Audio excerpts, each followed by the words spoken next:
ഈശോ മിശിഹായ്ക്ക് സ്തുതിയായിരിക്കട്ടെ. പ്രിയ കൂട്ടുകാരെ, ഇന്ന് ഡിസംബർ 12-ാം തീയതി. ഇന്ന് പരിശുദ്ധ ഗാഡലുപ്പെ മാതാവിനെ ഓർക്കുന്ന ദിവസമാണ്.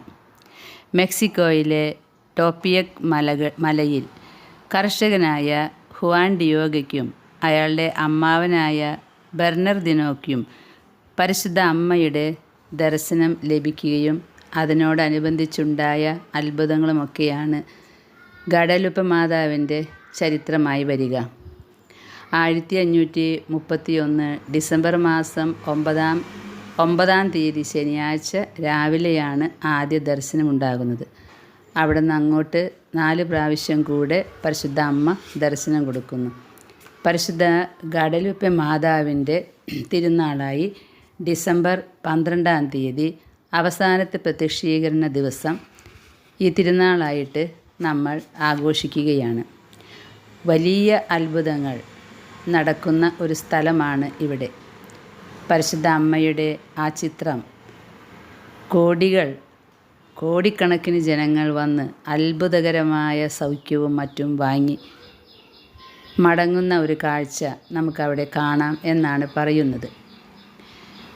ഇന്ന് നമ്മൾ ഗാഡലുപ്പെ മാതാവിനെ കുറിച്ചാണ് കേൾക്കാൻ പോകുന്നത്.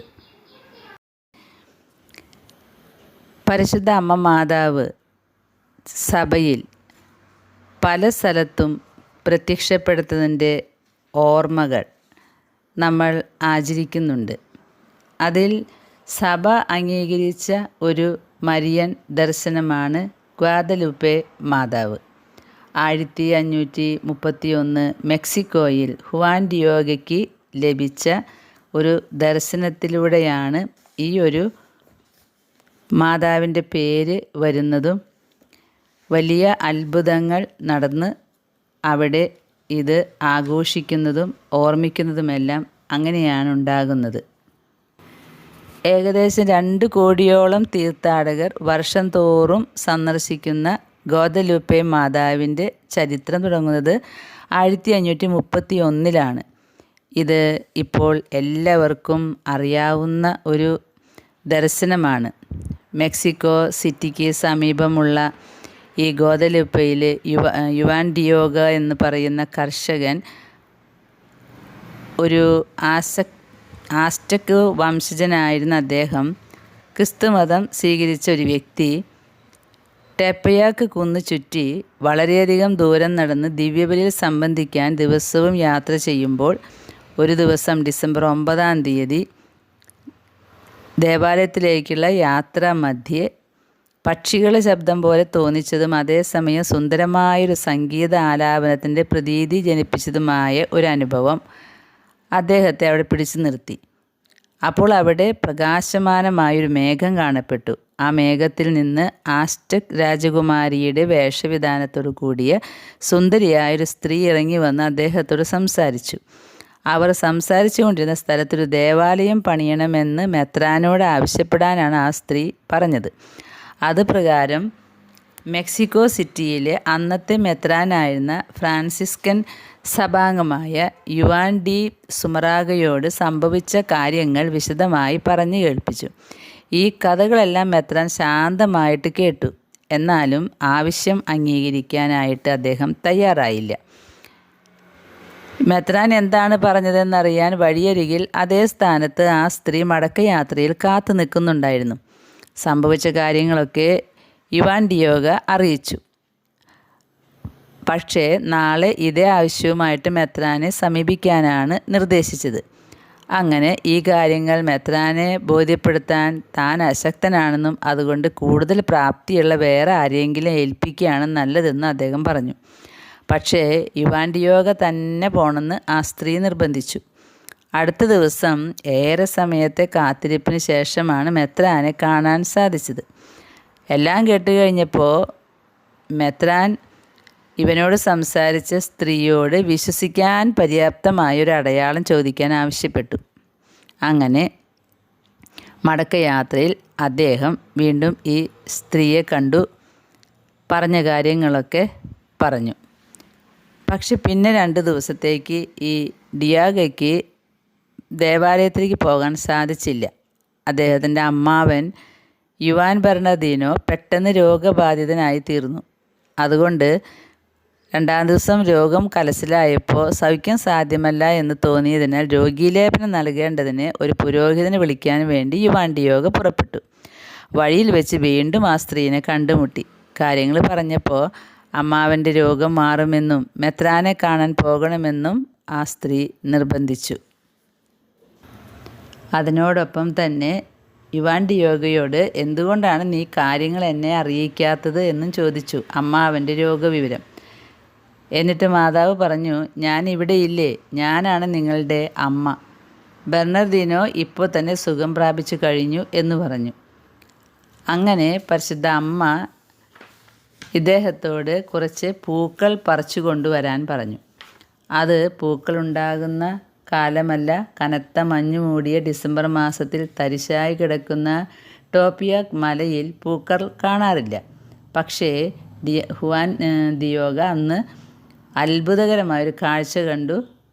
മെക്സിക്കൻ നാടുകളിൽ കണ്ടിട്ടില്ലാത്ത തരത്തിലുള്ള റോസാ പുഷ്പങ്ങളെ കൊണ്ട് നിറഞ്ഞു നിൽക്കുകയാണ് അവിടെ. പരിശുദ്ധ അമ്മ ഹുവാൻ ഡിയോഗോയുടെ ടെൽമയിൽ പൂക്കൾ ക്രമീകരിച്ചു.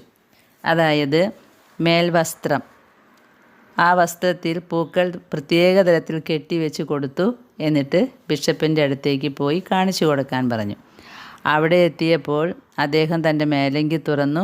ആ പൂക്കളൊക്കെ താഴേക്ക് വീണു. പക്ഷേ ആ മേലങ്കിയിൽ പരിശുദ്ധ ഗഡലുപ്പെ മാതാവിൻ്റെ ചിത്രം അത്ഭുതകരമായിട്ട് തെളിഞ്ഞിരിക്കുന്നു. അങ്ങനെ അതുമാത്രമല്ല, തൊട്ടടുത്ത ദിവസമായ ഡിസംബർ 13 പരിശുദ്ധ അമ്മ ഉറപ്പ് നൽകിയതുപോലെ തന്നെ ഹുവാൻ ഡിയോഗോയുടെ അമ്മാവൻ സുഖം പ്രാപിച്ചു. അമ്മാവൻ, അതായത് ബെർണർഡിനോ, പരിശുദ്ധ അമ്മയെ തൻ്റെ കിടക്കയുടെ അരികിൽ കണ്ടു എന്ന് പറഞ്ഞു. ഇതെല്ലാം ബിഷപ്പുമായി ചർച്ച ചെയ്തു. അങ്ങനെ പരിശുദ്ധ അമ്മ അറിയിച്ചതുപോലെ, ഗാഡലുപ്പെ മാതാവ് അറിയിച്ചതുപോലെ പള്ളി പണിയാനായിട്ട് അവർ ശ്രമിക്കുകയാണ്.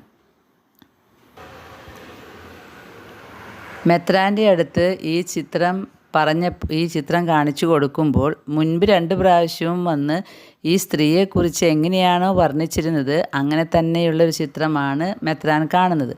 ഉടനെ എല്ലാവരും ഈ ചിത്രത്തെ മുട്ടുകുത്തി വണങ്ങി അവർ ഈ ചിത്രം സത്യമാണെന്ന് ബോധ്യം വന്ന് പള്ളി പണിയാൻ തുടങ്ങി.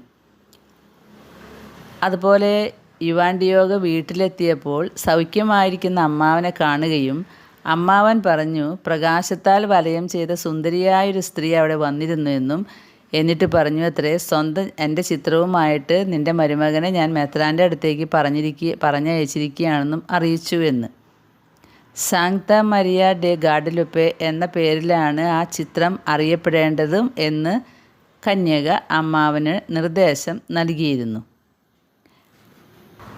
ബിഷപ്പ് ആദ്യം ഈ അത്ഭുത ചിത്രം ഉൾപ്പെടുന്ന ടെൽമ തൻ്റെ സ്വകാര്യ ചാപ്പലിലാണ് പ്രതിഷ്ഠിച്ചത്. പക്ഷെ പിന്നീട് സന്ദർശകർ വർദ്ധിച്ചപ്പോൾ അത് ടോപ്പിയാക് മലയിൽ നിർമ്മിച്ച ചാപ്പലിൽ 1531 ഡിസംബർ 26 സ്ഥാപിച്ചു. വളരെ വലിയ അത്ഭുതങ്ങളാണ് ഇവിടെ നടന്നിട്ടുള്ളത്. ഈ ചിത്രം സ്ഥാപിക്കുന്ന ആ ഘോഷയാത്രയുടെ ഇടയിൽ ഒരു നാട്ടുകാരൻ്റെ കഴുത്തിൽ മാരകമായ മുറിവുണ്ടായി. ആ അവസരത്തിൽ നാട്ടുകാർ ഈ മുറിവേറ്റ ആളെ അത്ഭുത ചിത്രത്തിൻ്റെ മുമ്പിലെത്തിച്ചു. അവൻ്റെ ജീവന് വേണ്ടി പ്രാർത്ഥിക്കുകയും ചെയ്തു. പൊടുന്നനെ അവന് സൗഖ്യം ലഭിച്ചു. ഇത് വലിയ വിശ്വാസമാണ് അവിടെ സംഭവിച്ചത്. ഈ ഒരു സംഭവത്തോടു കൂടി മാതാവിൻ്റെ ഈ അത്ഭുത ചിത്രത്തിൻ്റെ ശക്തിയെക്കുറിച്ച് ജനങ്ങൾക്ക് ബോധ്യം വരികയും ധാരാളം ആളുകൾ ഈ ചിത്രം കണ്ട് വണങ്ങി പ്രാർത്ഥിക്കാനായിട്ട് വരികയും ചെയ്തു. ഈ മാതാവിൻ്റെ അവിടുത്തെ പ്രത്യക്ഷീകരണത്തിലൂടെ അവിടുത്തെ രാഷ്ട്ര ചരിത്രത്തിലും വലിയ മാറ്റങ്ങൾ ഉണ്ടായിട്ടുണ്ട്. മെക്സിക്കൻ ജനതകളുടെ ഇടയിൽ നരബലി നിർത്താൻ ഈ മാതാവിനോടുള്ള ഭക്തി കാരണമായി. അതുപോലെ അന്ധവിശ്വാസം, അരാജകത്വം എന്നിവയെല്ലാം നാട്ടിൽ നിന്ന് തുടച്ചു നീക്കപ്പെട്ടു. വിശ്വാസവും സ്നേഹവും ശാന്തിയും വളർന്നു. ഇവിടെ 22 ഭാഷകളും 50-ൽ പരം പ്രാദേശിക ഭാഷകളും ഉള്ള ഒരു രാജ്യമാണ് മെക്സിക്കോ. ഈ ഭാഷകളിലെല്ലാം ഗ്വാദലുപ്പെ മാതാവിനോടുള്ള പ്രാർത്ഥന ഉയർന്നു. അത്ഭുതകരമായിട്ട് രോഗങ്ങൾ കുറേയേറെ ആളുകൾക്ക് സൗഖ്യപ്പെടുകയാണ്. 80 ലക്ഷം ആളുകൾ മാതാവിൻ്റെ ഈ സൗഖ്യം സ്വീകരിച്ചു എന്നാണ് പറയുന്നത്. പിന്നീട് അവർ ക്രിസ്ത്യാനികളായി തീരുകയും ചെയ്തു. അവരുടെ ദേശീയ പതാകയിലും ഈ ചിത്രം ആലേഖനം ചെയ്തിട്ടുണ്ടെന്ന്. 1709 ഗ്വാദലുപ്പെ മാതാവിൻ്റെ പേരിൽ ആദ്യത്തെ ബസിലിക്ക മെക്സിക്കോയിൽ പണിതു. അതിമനോഹരമായ ബസിലിക്കയുടെ അൾത്താരയ്ക്ക് മുകളിൽ മാതാവിൻ്റെ ഒരു അത്ഭുത ഛായാചിത്രം പ്രതിഷ്ഠിച്ചിട്ടുണ്ട്. ഈ ബസിലിക്കയിൽ ഒരു സമയം 50,000 വിശ്വാസികൾക്ക് വിശുദ്ധ കുർബാനയിൽ പങ്കുകൊള്ളാമത്രേ. അതുപോലെ പരിശുദ്ധ അമ്മ ഈ ഗാഡലുപ്പെ എന്ന പേരിൽ ലോകമെങ്ങും പ്രചരിക്കാൻ തുടങ്ങി.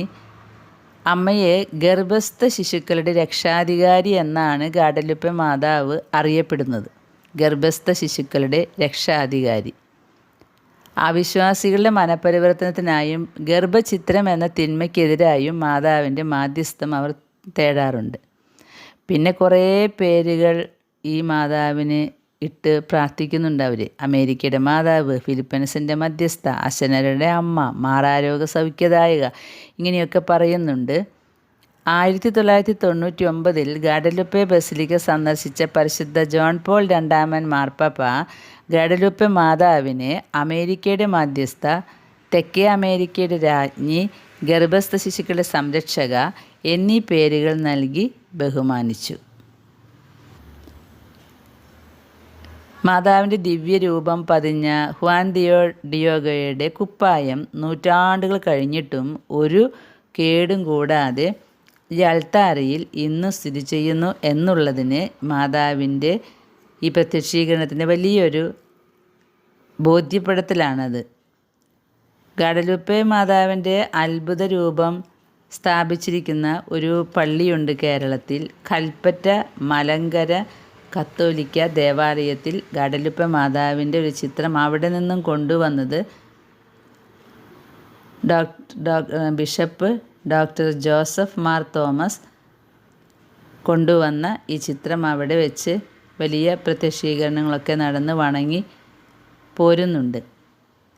പ്രിയ സഹോദരങ്ങളെ, പരിശുദ്ധ ഗാഡലുപ്പെ മാതാവിനോടുള്ള ഭക്തി ഗർഭസ്ഥ ശിശുക്കൾക്ക് വലിയ ആശ്വാസമാണ്.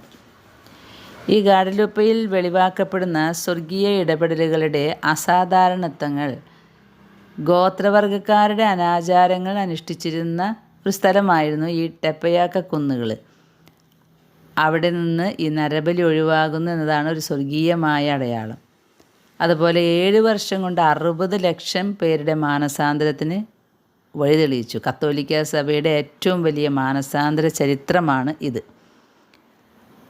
മാതാവ് തൻ്റെ ജോലി നിർവഹണത്തിന് തിരഞ്ഞെടുത്തത് ഒരു പാവപ്പെട്ട കർഷകനെയാണ്.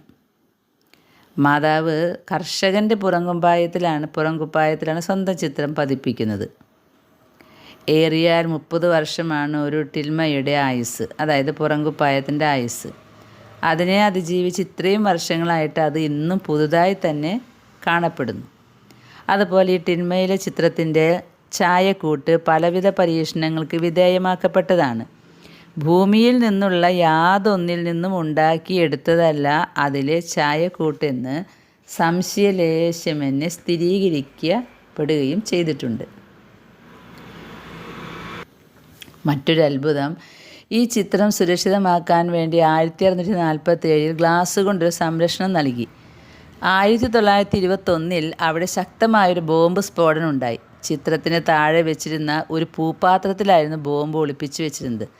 സ്ഫോടനത്തിൽ അൾത്താരയുടെ മാർബിൾ പടികളും ക്രൂശിത രൂപവും അൾത്താരയിലെയും ബസിലിക്കയുടെ സമീപത്തുള്ള വീടുകളും ജനൽ ചില്ലുകളൊക്കെ തകർന്നു പോയി. പക്ഷേ ഈ ചിത്രത്തിൻ്റെ ആവരണമായിരുന്ന ഗ്ലാസ്സിന് ഒരു പോറൽ പോലും ഏറ്റില്ല. ഈ ചിത്രത്തിൽ പലവിധ അടയാളങ്ങൾ സമന്വയിപ്പിച്ചിട്ടുണ്ട്. ഈ ചിത്രത്തിൽ കാണുന്ന നക്ഷത്രങ്ങൾ 1531 ഡിസംബർ 31 മകരസംക്രാന്തി ദിനത്തിൽ ആകാശത്ത് കാണുന്ന അതേ നക്ഷത്രവിന്യാസമാണെന്ന് വാനനിരീക്ഷകർ സമർത്ഥിക്കുന്നുണ്ട്. അതുപോലെ മെക്സിക്കോയുടെ പ്രദേശങ്ങൾ ചിത്രത്തിന് മീതെ വെച്ച് നിരീക്ഷിക്കുമ്പോൾ ചിത്രത്തിലെ റോസ് നിറത്തിലുള്ള ഉടുപ്പിൻ്റെ ഭാഗത്ത് മെക്സിക്കോയിലെ മലമ്പ്രദേശങ്ങളുടെയും പുഴകളുടെയും തടാകങ്ങളുടെയും ഒരു നേർപകർപ്പാണ് ചിത്രീകരിച്ചിരിക്കുന്നത് എന്ന് കാണാം. അതുപോലെ ആസ്റ്റക് വംശജരുടെ ആരാധനാമൂർത്തിയായ സൂര്യൻ്റെ മുൻപിലായാണ് കന്യകയുടെ സ്ഥാനം. മറ്റൊരു ആരാധനാമൂർത്തിയായ ചന്ദ്രൻ്റെ മേലാണ് കന്യകയുടെ പാദം. ഇവ രണ്ടിൻ്റെയും മീതെയാണ് കന്യകയുടെ പദവി എന്ന് ഈ ചിത്രീകരണം വ്യക്തമാക്കുന്നുണ്ട്. അതുപോലെ അവരുടെ മറ്റൊരു ആരാധനാമൂർത്തിയാണ് സർപ്പം. മാതാവിൻ്റെ ഇടതുപാദം കൊണ്ട് സർപ്പത്തിൻ്റെ തലയെ ചവിട്ടി പിടിച്ചിരിക്കുന്നു. കന്യക അണിഞ്ഞിരിക്കുന്ന നീലയും പച്ചയും കലർന്ന നിറത്തിലുള്ള വസ്ത്രം ആസ്റ്റക് വംശജരുടെ പ്രൗഢിയുടെ പ്രതീകമാണ്. കന്യക ധരിച്ചിരിക്കുന്ന കറുത്ത ഇടക്കച്ച ആസ്റ്റക് വംശജർ ഗർഭിണികളെ തിരിച്ചറിയാൻ ധരിക്കുന്ന അടയാളമാണ്. അതേസമയം മാതാവിൻ്റെ പിന്നിയിടാത്ത മുടി കന്യാത്വത്തിൻ്റെ അടയാളം കൂടിയാണ്. പരിശുദ്ധ അമ്മ ഒരേ സമയം കന്യകയും ഗർഭിണിയുമാണെന്ന് ഈ ചിത്രീകരണം സൂചിപ്പിക്കുന്നു. ചിത്രത്തിലെ കണ്ണുകളെ പല മടങ്ങ് വലുതാക്കി നിരീക്ഷിക്കുമ്പോൾ അതിലെ കൃഷ്ണമണികളിൽ പ്രതിബിംബിക്കുന്ന 7 മനുഷ്യരൂപങ്ങളെ കാണാമെന്ന് നേത്രരോഗ വിദഗ്ധർ സാക്ഷ്യപ്പെടുത്തുന്നു. യുവാൻ ഡിയോഗ തൻ്റെ ടെൽമ തുറന്നപ്പോൾ അതിന് ദൃക്സാക്ഷികളായ യുവാൻ ഡിയോഗയും മെത്രാനും ഉൾപ്പെട്ടവരാണ് ഈ 7 പേർ. ദൈവത്തിൻ്റെ അപരിമേയമായ ശക്തിയാണ് അത്ഭുതകരമായ ഈ വസ്തുതകൾ സാക്ഷ്യപ്പെടുത്തുന്നത്. തീർത്തും കിരാതമായ ആചാരങ്ങൾ നിരന്ന് ഈ സ്ഥലത്ത് സംഭവിച്ചതും ഇപ്പോൾ സംഭവിച്ചുകൊണ്ടിരിക്കുന്നതുമായ മാനസാന്തരങ്ങൾ വെളിപ്പെടുത്തുന്നത് കർത്താവ് ക്രിസ്ത്യാനിയുടേത് മാത്രമല്ല എന്നാണ്. മനുഷ്യരക്ഷയെ പ്രതിയാണല്ലോ ഈശോ ഈ ലോകത്തിലേക്ക് കടന്നു വന്നത്. അതേസമയം ക്രിസ്ത്യാനികളെ സംബന്ധിച്ച് തണുത്ത് മരവിച്ചു പോയ നമ്മുടെ വിശ്വാസത്തിന് ചൂട് പകരാനും കൂടിയാണ് ഈ പരിശുദ്ധ അമ്മ ഇങ്ങനെയുള്ള പ്രത്യക്ഷീകരണങ്ങളിലൂടെ ഉദ്ദേശിക്കുന്നത്. നമ്മുടെ കർത്താവിൻ്റെ അത്ഭുതകരമായ പ്രവൃത്തികൾ നമ്മിൽ രൂഢമൂലമാകുമെങ്കിൽ സാത്താൻ്റെ ഒരു പ്രകടനവും നമ്മുടെ മുമ്പിൽ വിലയുള്ളതാകില്ല. പ്രിയ സഹോദരങ്ങളെ, 1548 മെയ് 30 യുവാൻ ഡിയോഗ അന്തരിച്ചു. 2002 ജൂലൈ 31 ജോൺ പോൾ രണ്ടാമൻ മാർപ്പാപ്പ ഗാദലുപ്പെ ബസിലിക്കയിൽ വെച്ച് യുവാൻ ഡിയോഗയെ വിശുദ്ധനായി പ്രഖ്യാപിച്ചു. പരിശുദ്ധ ഗാഡലുപ്പെ മാതാവിന് ഗർഭസ്ഥ ശിശുക്കളുടെ സംരക്ഷകയായി വലിയൊരു മധ്യസ്ഥ നിയോഗമുണ്ട് കേട്ടോ. എല്ലാ ഗർഭിണികൾക്കും പരിശുദ്ധ അമ്മയെ ഗാഡലുപ്പെ മാതാവിനെ വിളിച്ച് പ്രാർത്ഥിച്ചാൽ അത്ഭുതകരമായിട്ടുള്ള ശുശ്രൂഷ ലഭിക്കും അമ്മയുടെ. പ്രിയ സഹോദരങ്ങളെ, ഈ ഗാഡലുപ്പെ മാതാവിൻ്റെ ചിത്രവുമായിട്ട് എൻ്റെ ജീവിതത്തിലും ഒരു അത്ഭുതം നടന്നിട്ടുണ്ട്. സത്യം പറഞ്ഞാൽ ഒരു 26-30 വർഷം മുമ്പ് എനിക്ക് ഈ ചിത്രത്തിനെക്കുറിച്ച് ഒരു അറിവുമില്ലായിരുന്നു. പക്ഷേ എങ്ങനെയോ പുസ്തകങ്ങളുടെ ഏടിൽ ഈ ഒരു ഗാഡലുപ്പെ മാതാവിൻ്റെ ഒരു ചെറിയ പടം ഇരിപ്പുണ്ടായിരുന്നു. പക്ഷെ 30 വർഷങ്ങൾക്ക് മുൻപ് ഞാൻ ഇവിടെ വന്ന് താമസിച്ച് കുറച്ച് വർഷങ്ങളെ ആയിട്ടുള്ള ആ സമയത്ത് എവിടെ നിന്നാണ് എന്ന് എനിക്കിപ്പോൾ ഓർമ്മയില്ല. ഒരു സഹോദരൻ വീട്ടിൽ വന്നിരുന്നു. അന്ന് വീട്ടിൽ ഇത്രമാത്രം ചിത്രങ്ങളൊന്നും ഇല്ലായിരുന്നു, പ്രാർത്ഥന തുടങ്ങിയിട്ടില്ല. അങ്ങനെ ഇരിക്കുന്ന സമയത്ത് അദ്ദേഹം വന്നിട്ട് എന്നോട് പറഞ്ഞു, ഈ ഗാഡലുപ്പെ മാതാവിൻ്റെ ഒരു വലിയ ചിത്രം കാണുന്നുണ്ടല്ലോ എന്ന്.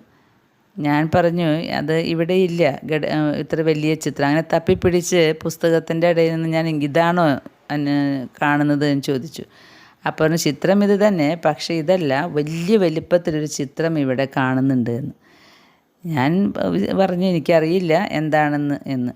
പക്ഷെ ഞാൻ പിന്നെ ആ ചിത്രത്തിനോട് പ്രാർത്ഥിക്കാനോ ഒന്നും പോയിട്ടില്ല. വല്ലപ്പോഴൊക്കെ ആ ചിത്രം കാണും, പുസ്തകങ്ങൾ എന്തിനെങ്കിലുമൊക്കെ എടുക്കുമ്പോൾ അപ്പോൾ അതിൻ്റെ ഇടയിൽ നിന്നിട്ട് കാണും, ഗാഡലുപ്പെ മാതാവ് എന്ന് വെച്ച് അവിടെ തൊട്ടുമുത്തി വയ്ക്കും. അല്ലാതെ പ്രത്യേക പ്രാർത്ഥനയൊന്നും പ്രാർത്ഥിക്കാറില്ല. പക്ഷെ കുറച്ച് വർഷങ്ങൾക്ക് മുമ്പ്, എനിക്ക് തോന്നുന്നു ഒരു 10 വർഷങ്ങൾക്ക് മുമ്പാണെന്ന് തോന്നുന്നു, എൻ്റെ ഇളയമ്മയുടെ മകൻ മെക്സിക്കോയിൽ ജോലിക്ക് പോവുകയാണ്. അങ്ങനെ ജോലിക്ക് പോയി മടങ്ങി വരുമ്പോൾ 3 ചിത്രങ്ങൾ കൊണ്ടുവന്നു. അതിലൊരു ചിത്രം ഗാഡലുപ്പെ മാതാവിൻ്റെ ചിത്രം എനിക്ക് സമ്മാനിച്ചിരുന്നു. ആ ചിത്രമാണിപ്പോൾ നിങ്ങൾ കാണുന്നത്, ഞാൻ ഫോട്ടോ ഇട്ടിരിക്കുന്നത്. വലിയ ചിത്രം. പരിശുദ്ധ ഗാഡലുപ്പെ മാതാവിൻ്റെ ഈ വലിയ ചിത്രം വന്നപ്പോൾ ഞാൻ പെട്ടെന്ന് ഓർത്തു, ഒരു 30 വർഷങ്ങൾക്ക് മുമ്പ് ഏതോ ഒരു സഹോദരനിലൂടെ പരിശുദ്ധ അമ്മ അന്നേ വെളിപ്പെടുത്തിയിരുന്നു, ഇങ്ങനെയൊരു ചിത്രം വലുത് നിൻ്റെ വീട്ടിൽ വരുമെന്ന്. ഇങ്ങനെയൊക്കെയാണ് കാര്യങ്ങൾ സംഭവിക്കുക. പരിശുദ്ധ അമ്മയുടെ ഇടപെടലുകൾ ഇങ്ങനെയൊക്കെയാണ്. ഗാഡലുപ്പെ മാതാവിനോട് ഞാൻ ഇന്നും പ്രാർത്ഥിക്കുകയാണ്. മാറാരോഗങ്ങൾ, ക്യാൻസർ രോഗങ്ങൾ, അതുപോലെ രോഗശാന്തിയാണ് അവിടെ നടക്കുന്നത്. നമ്മൾ വായിച്ചു കേട്ടല്ലോ, 80 ലക്ഷത്തോളം രോഗികൾ, അത് ക്യാൻസർ രോഗികളാണ് അധികവും. അതുപോലെ ഗർഭസ്ഥ ശിശുക്കളുടെ രക്ഷാധികാരിയാണ് പരിശുദ്ധ ഗാഡലുപ്പെ മാതാവ്. പ്രിയ സഹോദരങ്ങളെ, ഇന്ന് മാതാവിൻ്റെ തിരുനാൾ ദിനമാണ്. നമുക്ക് പരിശുദ്ധ ഗാഡലുപ്പെ മാതാവിനെ മനസ്സിലോർത്ത് പ്രാർത്ഥിക്കാം. രോഗികൾ, ദുഃഖമനുഭവിക്കുന്നവർ, അതുപോലെ ഗർഭിണികൾ, എന്തൊക്കെ കാര്യങ്ങൾക്കാണ് ഗാഡലുപ്പെ മാതാവ് മാധ്യസ്ഥം വഹിക്കുന്നത്. അന്ധവിശ്വാസങ്ങൾ, അതുപോലെ മറ്റുള്ള വിശ്വാസങ്ങളിൽ ചെന്നുപെട്ട് സത്യത്തിൻ്റെ നേരെ കണ്ണടച്ച് ഇതല്ല അതാണ് ശരി എന്ന് പറയുന്ന കുറേയധികം മക്കളുണ്ടിന്ന്. സത്യവിശ്വാസത്തെ തേച്ചു മാച്ച് കളഞ്ഞ് അന്ധവിശ്വാസത്തിനെ മുറുകെ പിടിക്കുന്ന മക്കളുണ്ടോ നിങ്ങൾക്ക്? നിങ്ങൾ എത്ര പറഞ്ഞാലും മനസ്സിലാകാതെ നടക്കുന്നവരുണ്ടോ? ഉണ്ടെങ്കിൽ അവരെയൊക്കെ ഈ ഗാഡലുപ്പെ മാതാവിൻ്റെ വിമല ഹൃദയത്തിലേക്ക് വെച്ചു കൊടുക്ക്. മാധ്യസ്ഥം വിളിച്ച് പ്രാർത്ഥിക്ക്. അത്ഭുതങ്ങൾ കാണാൻ കഴിയും. അമ്മ ഇടപെടും. ഇത്ര വലിയ മാനസാന്തരങ്ങൾ നടത്താമെങ്കിൽ ഈശോയിൽ അമ്മയ്ക്ക് അസാധ്യമായിട്ടൊന്നുമില്ലല്ലോ. അതുകൊണ്ട് നമുക്ക് പ്രാർത്ഥിക്കാം. പരിശുദ്ധ അമ്മ നമ്മെ ഓരോരുത്തരെയും അനുഗ്രഹിക്കട്ടെ എന്ന് പ്രാർത്ഥിക്കുന്നു. ആമേൻ.